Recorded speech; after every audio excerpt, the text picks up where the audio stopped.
Hello all you exponentially stupendous people of the internet, and Jason. Hello. Today we are finally putting the replacement motor in the Calais. I promise this time. After telling you for the last 2 episodes that, hey, today's going to be the day that we put the replacement motor in this thing, and it still hasn't been done. Today we're doing it, finally. So I've already started stripping some things apart off this thing, as you can see. If you haven't watched the previous episodes, we've done some stuff to the replacement engine that Jason is manhandling at the moment. So we've got the extractors off, belts are off, exhaust is off, which is extractors, I guess. We still need to pull gearbox. We're actually going to pull the gearbox off before we pull the engine out. We still need to drain fluids. Still need to take hoses off. All the wiring's undone. So we're going to start by lifting the thing up, getting the gearbox off. Tail shaft's already out, so we'll start by doing that. Replacement engine is sitting here. If you don't know, if you haven't seen previous episodes, it's basically the same setup as what that was running. So it's got a ported inlet manifold, Mace lower inlet manifold gaskets. It's got a Mace bigger throttle body on it. It's got a Mace supercharger spacer, MSD coils and leads. The extractor's already on it. This is going to be running tough mounts, engine mounts. It's got one of my spare gearboxes on it. It's got a brand new Clutch Pro brass button single plate clutch with a single mass conversion. And we stripped the front of the motor down to upgrade it to a double row timing chain in anticipation of putting valve springs in it, but we ran out of time. So we're not doing that, maybe later. So we'll get this thing up and start hooking into it. So I got the scenario set up and up in the air. We're going to start by pulling this gearbox cross member off altogether, and then we'll bolt this cross member onto that gearbox. That's a Jason. The gearbox is behind the Jason. Yeah, we do need that. Then we're actually going to pull the slave cylinder and the gearbox and remove the gearbox off. And we're also going to pull the clutch as well, because this gearbox and clutch is going to be set up for other stuff for down the track, which I'll explain later, which has been explained in previous videos. Then we'll drain oil, drain coolant, and drop it back down and finish pulling things apart. Oh, it's got an oil leak too. Cool. Gearbox is out and we've got it out the way. Flywheel's looking pretty good still. Surprisingly, the spigot bush has started walking out the back of the crankshaft. You never pulled it out. Yeah.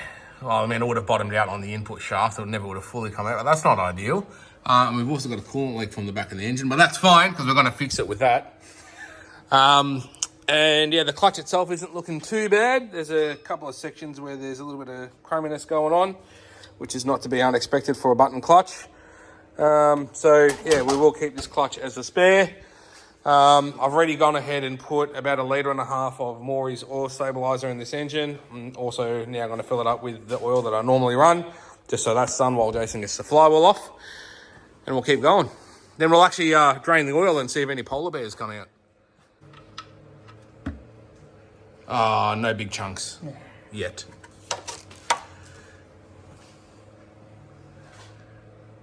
With the brake and the ringland, I wasn't expecting really to see anything in the engine oil, but it would have been cool to sort of see.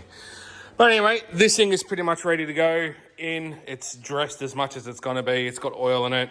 We've got the cross member on. We've got the exhaust bracket on. So we're going to try and get this in as complete as possible.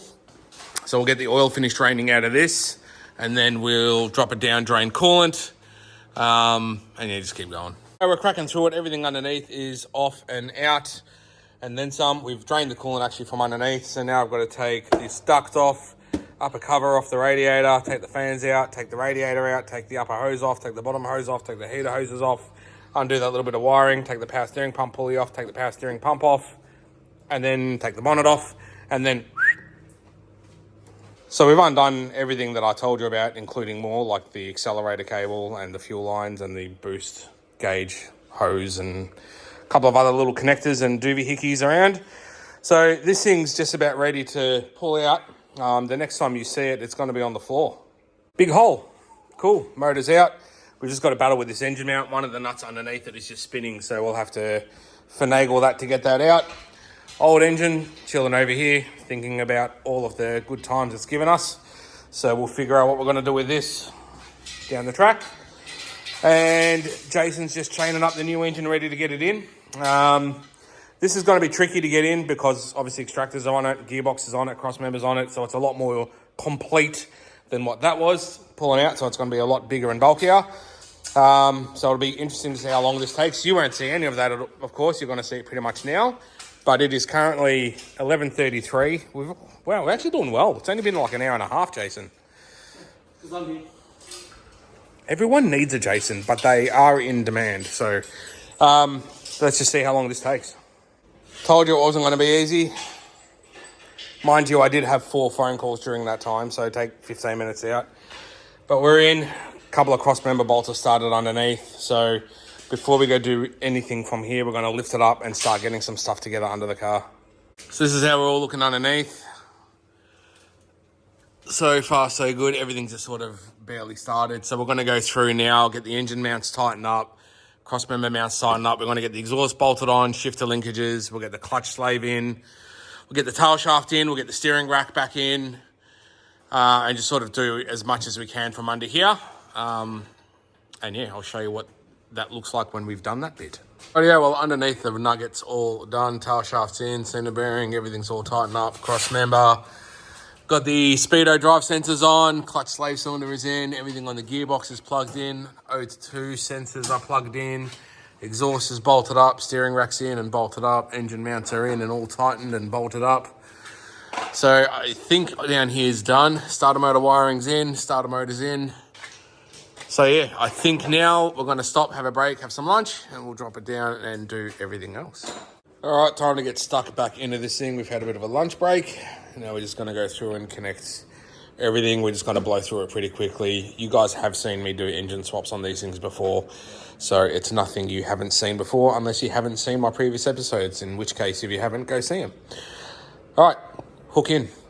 Rightio, we've pretty much finished smashing this thing together. All that's left is we've left the supercharger belt off just for the first start. There's no coolant in it yet, and we've still got the bonnet off the car. We're just going to hit the key now for the first time, crank it, see how the engine sounds, make sure it's building oil pressure.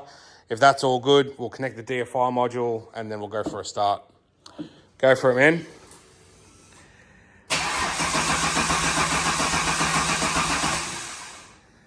Sounding good? Wasn't really ready.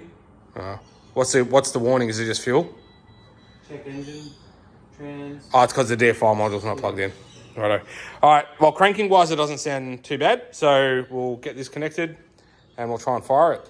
All right, we've got DFI module plugged in now. So now we are going to go for first start and see what happens. I'm interested to see if it fires, if it's vibrating, because we've got no balance shaft connected anymore and we've got these upgraded engine mounts. So fingers crossed she starts and she starts all right. So if it does fire, we'll only run it for 10 seconds or so because there's no coolant in it. Good. Yep. She fires right up. Oil pressure. 70.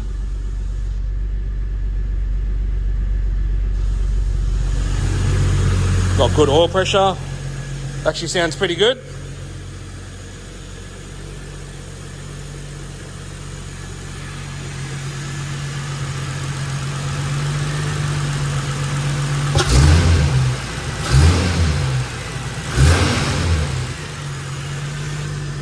It actually sounds really good. All right, shut it off.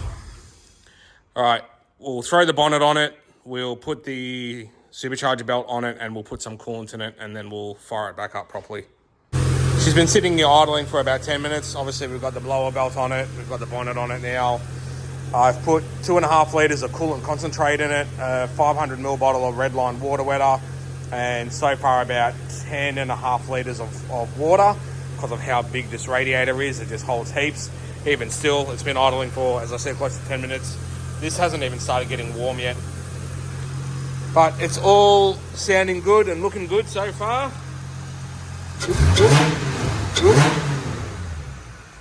Very excited to have a running, non-knocking drift car again. It's all done, it's all bled up, it's all back together, and got the engine cover and strut tower brace on, and I'm happy. So happy days. We can't test drive it because it's got no fuel in it. Thanks so much for watching, guys. Hope you liked this video. Please remember to like and subscribe if you want to see more content like this. Old mate is happy because he gets to see daddy back on track again. This is my replacement, by the way. So until I see you guys in the next video, take care of yourselves and each other.